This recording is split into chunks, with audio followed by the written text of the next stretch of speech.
Hello everyone, welcome to our channel. इस चैनल पर आपका स्वागत है। हम सीटेट का प्रिपरेशन करवाते हैं यहाँ पर। आपको पता है 14 दिसंबर को हमारा एग्जाम है, सीटेट पेपर 1 और पेपर 2। जिसमें भी अभी जो नए हैं इस चैनल पर, वो प्रीवियस वीडियो हमारे जाकर देख सकते हैं, जिस पर हमने सीडीपी पढ़ाया है, मैथ्स का पेडागोजी है और अदर प्रीवियस ईयर के क्वेश्चन पेपर है। हम प्रीवियस ईयर किस लिए कर रहे हैं? प्रीवियस ईयर जो भी हमारे स्टूडेंट या फिर हमारे जो व्यूअर्स है, जो दोस्त जो टीचर बने हैं या जो कई जॉब करते हैं, उन्हें पता होगा प्रीवियस ईयर बहुत इंपॉर्टेंट करते हैं। कोई भी अगर आप एग्जाम देखो, जो भी कॉमन एंट्रेंस एग्जाम होता है, उसमें प्रीवियस ईयर बहुत मैटर करता है। प्रीवियस ईयर के क्वेश्चन अगर आप अच्छे से कर लेते तो आपको एग्जाम में बहुत हेल्प होंगी। ओके, हमारे जो व्यूअर्स जो भी देख रहे हैं, जो आपके फ्रेंड्स वगैरह जो प्रिपेयर कर रहे हैं, सो आप उनको ये वीडियो जरूर शेयर कीजिए, जिससे उन्हें सीटेट पेपर 2 या फिर सीटेट पेपर 1 तो इसमें बहुत हेल्प होंगी। अभी हमने सीडीपी का previous year question paper start किया है। अगर आपने हमारी पहली वीडियोस नहीं देखी, उसे जरूर जाकर देखें। अभी हम स्टार्ट करते हैं पेपर 2 में। जो फरवरी 6 का हमने एक पहले पार्ट लिया हुआ है, एक पार्ट जिसमें 15 क्वेश्चन लिए। आज और हम वापस से 15 क्वेश्चन सॉल्व करेंगे। अगर आपको ये वीडियो अच्छा लगा तो जरूर लाइक, शेयर और सब्सक्राइब करें। हम स्टार्ट करते हैं क्वेश्चंस। सो आपकी स्क्रीन पर पहला question, like KBC. When children with special needs are admitted in an inclusive classroom, when children जो है with special need, जो बच्चे कोई चीज के माजूर होते हैं, अगर आपके स्कूल में इंक्लूसिव क्लासरूम मतलब सबके लिए जो शिक्षा दी जा रही है, उसमें अगर क्या बोलते हैं उनका एडमिशन हो रहा है, which of the following is correct in such situation? इन चारों में से कौन सी सिचुएशन करेक्ट है? फर्स्ट है, it seems unrealistic for special children to learn among normal children. जो है तो अनरियलिस्टिक है, अच्छी बात नहीं है जो नॉर्मल चिल्ड्रन है उनके साथ स्पेशल चिल्ड्रन को रखना। नहीं, ये पॉइंट तो गलत है। सबके लिए समावेश शिक्षा, इंक्लूसिव मीन्स व्हाट? सबके लिए एजुकेशन। सो ये पॉइंट गलत हो जाएगा। सेकेंड है, children without special needs are demotivated to learn. जो विथ स्पेशल नीड के जो बच्चे आते हैं, जो सबके साथ जो नॉर्मल बच्चों के साथ पढ़ रहे हैं, तो उन्हें डिमोटिवेट करना चाहिए क्या? नहीं, ये भी पॉइंट गलत हो जाएगा। थर्ड है, teachers need to change approach of teaching. Teacher को जो है तो अपने मेथड चेंज करना होगा। टेक्टाइल मटेरियल होते हैं, जो विजुअली इम्पेयर्ड रहते हैं, जो देख नहीं सकते, आप उनको टेक्टाइल मटेरियल में टच एंड फील कर टीचर को पढ़ाना चाहिए। या जो मेथड टीचर को हर वक्त असेसमेंट करना चाहिए कि आपने जो जो पढ़ाया है वो स्टूडेंट को कहाँ तक समझा, वो कहाँ तक उसका नॉलेज ले पाया। अगर नहीं समझा तो आपकी ड्यूटी है ये कि वापस से आप उसे वो एक्सप्लेन करें। सो यहाँ पर आपको जो है तो टीचिंग मेथड चेंज करते रहना चाहिए अकॉर्डिंग टू स्टूडेंट। जो आपके सब स्टूडेंट्स है उनको कौन सा मेथड अप्रोच कर पा रहे, अच्छे से समझ पा रहे। सो ये पॉइंट एक अच्छा है कि टीचर को उसका टीचिंग मेथड बदलना चाहिए। नेक्स्ट पॉइंट है, it strengths the ability of all children. सबकी स्ट्रेंथ होंगी, ability of all children together, एक साथ, understanding and value different points of view. सबके अलग अलग पॉइंट ऑफ व्यू हो जाएंगे। कोई भी एक स्टूडेंट हो, सबका पॉइंट ऑफ व्यू सेम नहीं हो सकता। इवन भाई भाई के भी पॉइंट ऑफ व्यू, बहन बहन के तक पॉइंट ऑफ व्यू सेम नहीं होते। तो सब स्टूडेंट के अलग अलग होंगे। तो ये भी पॉइंट करेक्ट है। तो हमारे क्वेश्चन में क्या पूछा था? विच of the following is a correct in such situation? Inclusive classroom में सबसे अच्छी सिचुएशन वाले कौन से पॉइंट है? सबसे पहला, टीचर को अपना जो है तो मेथड चेंज करना होगा, और दूसरा है बच्चों के पॉइंट ऑफ व्यू अलग होंगे, सबके व्यूज अलग होंगे। तो ये भी पॉइंट करेक्ट है। तो हमें जो है तो सी एंड डी करेक्ट है। देखिए सी एंड डी कहाँ पर है? सेकेंड वाला। सो हमारा सेकेंड वाला आंसर करेक्ट है। आपको पता है 4 अप्रोप्रिएट आंसर होते, उसमें से मोस्ट अप्रोप्रिएट जो करेक्ट होता है उसको टिक करना है, सबके सब ने टिक करना होता है। सो मोस्ट अप्रोप्रिएट है यहाँ पर सेकेंड वाला। Next question, when dealing with gifted learners out of the box, thinking is used to denote. मतलब जो गिफ्टेड लर्नर्स रहते, जैसे हमने एक बचपन में देखा था, जो विजुअली इम्पेयर्ड रहता, जो देख ही नहीं सकता था, वो टीवी रिपेयर कर लेता था। ओके, और कोई जो है जो देख नहीं पाते, वो डिस्टेंस पे चलकर वो ये पता लगाते थे कि अब ये चौक आने वाला है, अब आगे ये रास्ता आने वाला है। सो उनमें उतनी काबिलियत होती थी। नोटों को हाथ में लेकर ऐसे चेक कर बता देते कि कितने का नोट है, हम नहीं बता सकते। सो इसके अंदर जो है तो out of the box thinking is used to denote. So जो गिफ्टेड लर्नर्स रहते, जो सीखने वाले रहते, सो इसमें आउट ऑफ द बॉक्स सोचने वाले को क्या कहेंगे? इसमें गिफ्टेड मीन्स व्हाट? जो अच्छे हैं, जो ब्रिलियंट स्टूडेंट है, इसके बारे में बात हो रही है यहाँ पर। सो पहला ऑप्शन है लो लेवल थिंकिंग, सेकेंड है कन्वर्जन, कन्वर्जन मीन्स व्हाट? एक सीमित तक ही सोचना। थर्ड है रिजिड थिंकिंग, और रिजिड मीन्स व्हाट? जो सोच सकते, इससे बेहतर या उससे आगे कुछ सोच ही नहीं सकते। जैसा अभी इलॉन मस्क ने सोचा कि जो हमारा रॉकेट ऊपर जा रहा है तो वापस नीचे लैंड क्यों नहीं करता? लोगों ने बोला उसे कि भाई वो सिर्फ ऊपर ही जाएगा, नीचे कैसे आएगा, ये हमारे फिजिक्स में है ही नहीं। तो बोले शायद फिजिक्स वाले भूल गए होंगे, फिजिक्स वाले भूल गए होंगे कि रॉकेट ऊपर गया तो नीचे भी लाना है उसे एज इट इज। ये आप भी कुछ काम करो, साइंटिस्ट को उसने कहा, मतलब कुछ क्रिएटिव डाइवर्जेंट थिंकिंग। सो गिफ्टेड चिल्ड्रन कुछ ऐसा भी सोच सकते। सो इलॉन मस्क में किस में आ जाएगा? Divergent thinking. सो यहाँ पर ऑप्शन क्या है हमारा? Gifted learner out of the box, मतलब कुछ ऐसा सोचना। जैसे मैंने आपको एग्जांपल दिया कि रॉकेट जो है तो लॉन्च हो रहा, तो ऊपर ही सब उसके स्टेजेस अलग हो जा रहे, और उसका जो है तो अंदर का पार्ट सीधा चंद्रयान पर या मार्स पर जा रहा, बट वो रॉकेट वापस लॉन्च की जमीन पर क्यों नहीं आ रहा? ओके, सो वैसा क्यों नहीं हो पा रहा? सो वो हमको ट्राई करना है, मतलब आउट ऑफ द बॉक्स सोचना। यहाँ पर उसका आंसर क्या है? Divergent thinking. Now next question, what does inclusion in education imply? Inclusive education के लिए क्या इम्प्लाई है? फर्स्ट ऑप्शन है placement of specially abled in special school, जो बच्चों के लिए स्पेशली एबल है, जो देख नहीं सकते या जो सुन नहीं सकते, उनको वो स्कूल में डालना चाहिए। Providing of quality education to all children, सबसे बड़ी बात ये है कि टीचर को जो है तो क्वालिटी एजुकेशन प्रोवाइड करना चाहिए, सबसे बेस्ट एजुकेशन देने की कोशिश करना चाहिए।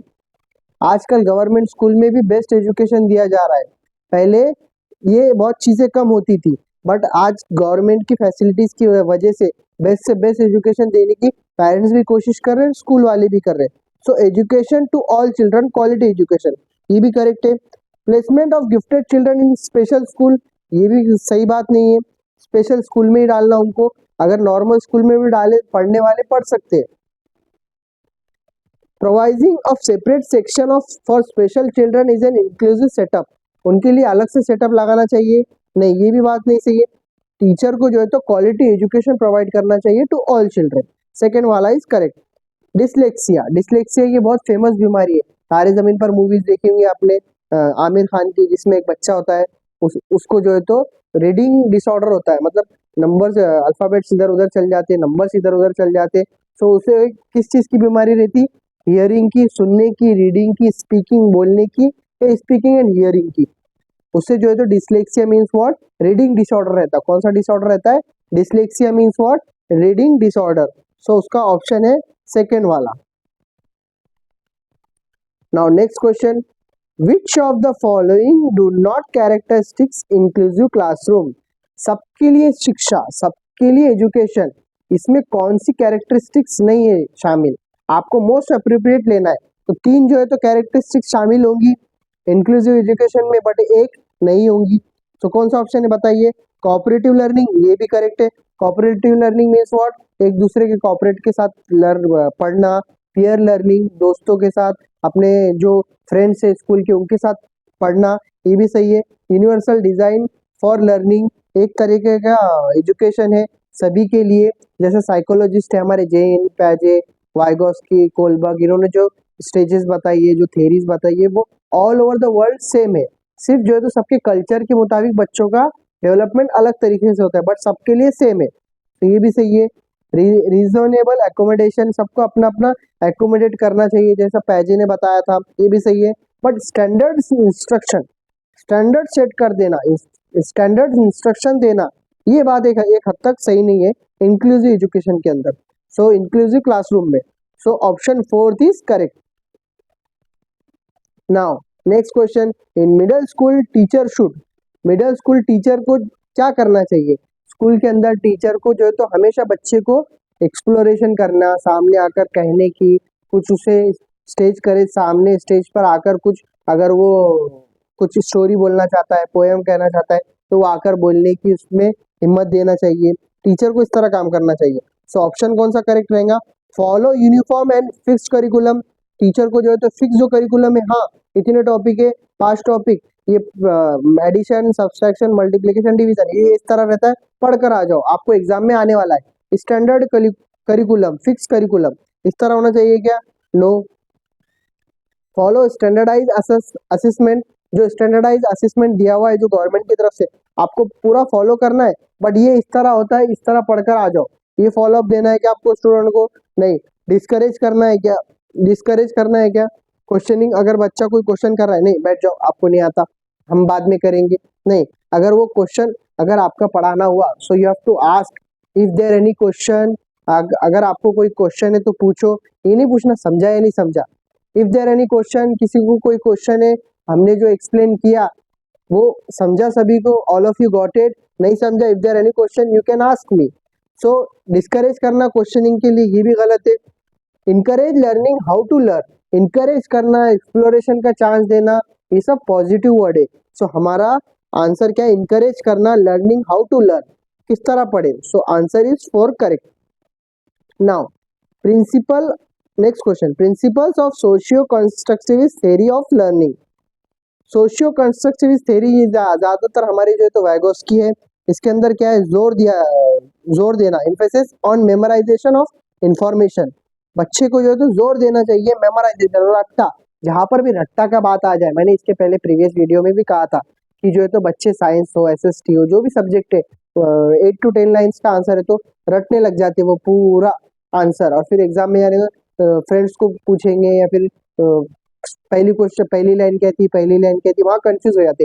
बच्चों को कंसेप्ट समझ में आना चाहिए, then they can write in their own word. Okay, so memorise करना ये भी नेगेटिव पॉइंट है। नेक्स्ट है एम्फेसिस, जोर देना on the predominant directive role of the teacher, जो टीचर का जो रोल है, जो जिस तरह पढ़ा रहा है उसके ऊपर ही बच्चे का जो रोल है, नहीं, उसका ओन थिंकिंग लेवल चाहिए कि वो किस तरह आंसर लिखता है, ये भी गलत है। थर्ड वन है advocate the role of social context in learning, social context को उसमें शामिल करना, ये थोड़ा पॉजिटिव पॉइंट है। Advocate use of reinforcement and punishment, punishment ये वो जो भी बातें आए, ये सब नेगेटिव पॉइंट है। अब हमें क्या लग रहा? सोशल कॉन्टेक्स्ट इन लर्निंग, ये पॉजिटिव पॉइंट है, सो हमारा answer is third. Now next question, according to Piaget Vygotsky learning takes place through. Piaget Vygotsky बहुत बड़ी हस्ती है हमारे सीडीपी के लिए, पूरे महाराष्ट्र बोलो या पूरे इंडिया में बोलो, प्याजे-वाइगोस्की, कोलबर्ग, ये फेमस हस्ती, इनके रिगार्डिंग क्वेश्चन पूछे ही जाते हैं। सो इसके अंदर क्या पूछ रहा है आपको क्वेश्चन में? प्याजे-वाइगोस्की लर्निंग टेक्स प्लेस थ्रू, वो दोनों का क्या मानना था, वो दोनों क्या चाहते थे बच्चे के अंदर? इमिटेशन करना, देख देख कर सीखना, पैसिव लर्निंग, सिर्फ देखते रहना, टीचर्स जो पढ़ा रहे हो खामोशी से देखना, कुछ क्वेश्चनिंग नहीं करना, कुछ आंसरिंग नहीं करना, पैसिव लर्निंग चाहिए। कंडीशनिंग एंड रेनफोर्समेंट, उनके मुताबिक समझा तो पूछे या नहीं पूछे, कंडीशन के मुताबिक, या active engagement of learner, active की बात आई, एक्सप्लोरेशन की बात आई, जो भी पॉजिटिव पॉइंट दिख रहे हैं आपको, तो उसमें जो है तो answer is correct, active, exploration, active engagement of learner, active की बात आई तो ये पॉजिटिव पॉइंट है।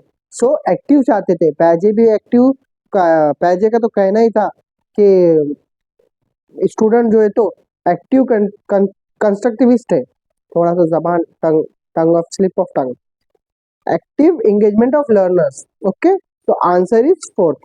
नाउ नेक्स्ट क्वेश्चन आपकी स्क्रीन के ऊपर ये रहा, as teacher how would you facilitate problem solving abilities in your student. बच्चों के अंदर प्रॉब्लम सॉल्विंग एबिलिटीज किस तरह तुम करवाएंगे? बाय जनरेटिंग फियर, उन्हें डराकर, बाय जनरेटिंग स्ट्रेस, उन्हें टेंशन देकर, by encouraging passive and repeated memorisation, memorisation आया तो क्वेश्चन ही छोड़ दे, ऑप्शन ही छोड़ देना है। सो ये फियर भी छोड़ दो, स्ट्रेस भी छोड़ दो, passive repeated memorisation of context ये भी छोड़ दो। बाय इंकरेजिंग, बाय इंकरेज करना उन्हें, ब्रेनस्टॉर्मिंग, उनके जहन के मुताबिक, एंड यूज ऑफ स्ट्रेटजीज, उनकी जो अलग अलग स्ट्रेटजीज है, such as analogues and heuristic, जो उन्हें रुकावटें आ रही है उसके बारे में इंकरेज करना। So problem solving abilities in your student, आप उन्हें क्या करेंगे? इंकरेज करेंगे, उनकी जो भी रुकावटें आ रही है उसके बारे में क्या स्ट्रेटजीज बनाकर वो सॉल्व करेंगे। So fourth option is correct. Now next, when student experience the emotion of their dash, learning is likely to be influenced positively। जब बच्चे को जो है तो एक्सपीरियंस हो रहा है of their emotions, learning is influenced by positively, किस तरह लर्निंग उन पर पॉजिटिवली हो सकती है। टेंशन, वो भी नहीं। Shame, shame it's not answer. Humiliation, not. Satisfaction, satisfaction they should satisfy what they are learn, क्या पढ़ रहे हैं वो। Okay, so answer is satisfaction. Now next question, initiative guess by children based on their previous understanding should be discourage, discourage करना, facilitate, facilitate करना, dismiss, dismiss करना, या punish करना। यहाँ पर आपको क्वेश्चन क्या पूछा जा रहा, initiative guesses bye children based on their previous understanding, उनका जो प्रीवियस अंडरस्टैंडिंग है, जो प्रीवियस नॉलेज है, नोन, नोन टू मतलब उन्हें जो पता है उसे अननोन की तरफ उन्हें लेकर जाना है। So previous understanding should be facilitated, उसकी जो है तो आपको सराहना करना चाहिए कि जितना नॉलेज उनके पास है, सो उससे आपको उसको नोन की तरफ, अननोन की तरफ लेकर जाना है। सो फैसिलिटेट करना चाहिए। Now next question, process of meaning making in student should be facilitated by emphasising repeated practice, उन्हें जो है तो जोर देना प्रैक्टिसेस के लिए। बाय पैसिव इमिटेशन, सिर्फ वो बच्चे कुछ रिस्पॉन्स दे रहे नहीं, कुछ क्वेश्चंस के आंसर दे रहे नहीं, सिर्फ बैठे हैं, सो ये भी नहीं है, पॉजिटिव आंसर नहीं है। पैसिव का मीन्स आया तो वो छोड़ देना, एक्टिव आया मीन्स वो आंसर है almost. By giving material reward, उन्हें जो है तो सपोज कुछ आपने कर लिए, मटेरियल रिवॉर्ड दे दिए, नहीं, उन्हें अंदर से करने की कुछ चाह चाहिए। बाय एक्सपेरिमेंटेशन एंड डिस्कवरी, बच्चों ने कुछ खुद से एक्सपेरिमेंट करना चाहिए, खुद से कुछ डिस्कवर करना चाहिए कि हमने मैम या सर इस तरह किया। सो यहाँ पर क्या आएगा, student should be facilitated by experimentation and discovery, by experimentation and discovery, ये इसका आंसर करेक्ट है। ओके, हमें 4 ऑप्शन होते हैं, मैं बार बार कह रहा हूँ, उसमें से मोस्ट अप्रोप्रिएट आंसर आपको टिक करना होता है। ओके, नाउ नेक्स्ट क्वेश्चन आपकी स्क्रीन के ऊपर ये रहा, इन सोशियो कंस्ट्रक्टिविस्ट क्लासरूम लर्निंग, इन सोशियो कंस्ट्रक्टिविस्ट क्लासरूम लर्निंग कैसी होनी चाहिए। पैसिव, पहला ऑप्शन, नहीं पैसिव तो छोड़ ही दो। हैज अ सोशल कैरेक्टर, ये भी एक पॉजिटिव है। सोशल कंस्ट्रक्टिविस्ट की बात करते हैं हम, जैसा SCL आता वाइगोस्की का सोशल कल्चर लैंग्वेज, ये पॉजिटिव बात है। इन टेक्स्ट बुक सेंट्रिक, सिर्फ टेक्स्ट बुक से सेंट्रिक होना चाहिए, टेक्स्ट बुक से बच्चे ने सीख लिया, सीख लिया। सोशल कल्चर लैंग्वेज, समाज से, संस्कृति से कुछ नहीं सीखना चाहिए, ये भी बात सही नहीं है। इज एग्जाम सेंटर्ड, सिर्फ एग्जाम के लिए पढ़ो, बाद में मत पढ़ो, ऐसा होना चाहिए बच्चों के लिए, सिर्फ एग्जाम के लिए पढ़ो, उसके बाद मत पढ़ो, कुछ काम नहीं आने वाला। सिर्फ एग्जाम के लिए नहीं सीखना है, आपको लाइफ लॉन्ग एक्टिव रहना है, और जो भी आप सीखते हो लाइफ लॉन्ग आपके साथ रहेगा, है ना। जिस तरह पैजे ने डिसकंटिन्यूस बताया, बट वाइगोस्की ने कंटिन्यूस मेथड बताया लर्निंग के लिए। So is exam centred, no. Text book centric, no. Is passive in nature, no. Answer क्या है इन्हें, has a social character, has a social character, second answer is correct. Now next question, which of the following factors contributes to children's failure, कौन से जो है तो contribute करते हैं चिल्ड्रंस के फेल्यूर में, कौन से फैक्टर्स कंट्रीब्यूट करते हैं चिल्ड्रन, जो अगर सपोज कोई बच्चा अगर फेल हो रहा है तो किसकी रिस्पॉन्सिबिलिटी है, पेरेंट्स की है क्या, नहीं, पेरेंट्स तो जितना एजुकेशन देना चाह रहे या होमवर्क करा रहे वो घर पर वो उनका बेस्ट दे रहे, बट अगर कोई बच्चा फेल हो रहा है तो टीचर की हार है, किसकी हार है, टीचर की। अगर वो बच्चा सक्सीड नहीं कर पा रहा, अगर हर क्लास में देखो आप 40 या 30 का रेशो होता है, उसमें से 10-15 बच्चे, 20 बच्चे आगे के अच्छा पढ़ते हैं, जो नहीं पढ़ते 15-20 उनको आपको पढ़ाना है, जो पढ़ते हैं वो तो पढ़ ही लेंगे, ओके, जो नहीं पढ़ते आपको उनको पढ़ाना है। अगर वो बच्चे अगर फेल हो रहे तो वो टीचर की हार है। सो यहाँ पर क्या पूछ रहा, following factor contribute the two children failure, कौन सा मेन फैक्टर रहेगा वो चिल्ड्रंस के फेल्यूर का। इंडिविजुअलाइज करिकुलम, सबके लिए जो करिकुलम दिया जा रहा वो सबके लिए एक जैसा होता है, ये भी ओके। कॉन्टेक्चुअलाइज करिकुलम, जो बच्चों की जो एज होती है एज के अकॉर्डिंग करिकुलम दिया हुआ होता है, वो भी उस तरह होना चाहिए, ये भी सही है। स्पाइरल करिकुलम, जो बच्चों की जो एज है उसके अकॉर्डिंग जो उनकी जिस तरह वो समझ सकते उस तरह का करिकुलम होना चाहिए, ये भी सही है। But standardise of curriculum, standardisation चाहिए इसके अंदर कि इस तरह ही चाहिए या उतना ही चाहिए, इतना लर्न ही करना है, तो इसमें बच्चा कंफ्यूज हो जाता है, ये फेल्यूर का कारण होता है। So option 4 is correct, standardisation of curriculum. तो ये हमने जो है तो पार्ट 2 लिया था आज का, जिसमें हमने 15 क्वेश्चन सीडीपी के सॉल्व किए हैं। सीडीपी के अंदर पेपर 2 हो या पेपर 1 हो, प्रीवियस ईयर क्वेश्चन करना मस्ट है। अगर आप ये अच्छे से कर लेंगे तो आपको एग्जाम में बहुत हेल्प होगी। जो भी हमारे व्यूअर्स दोस्त, जो हमारे टीचर्स जो बने हैं, जो देख रहे हैं, जो जिन्हें वीडियो अच्छा लगा, तो अपने दोस्तों के साथ जरूर शेयर कीजिए, जिससे उन्हें सीटेट एग्जाम में बहुत हेल्प होगी। अगर आपको ये वीडियो अच्छा लगे तो जरूर लाइक, शेयर और सब्सक्राइब करें और कमेंट करना मत भूलना, जिससे हमें और मोटिवेशन मिलेगी न्यू वीडियोस बनाने के लिए।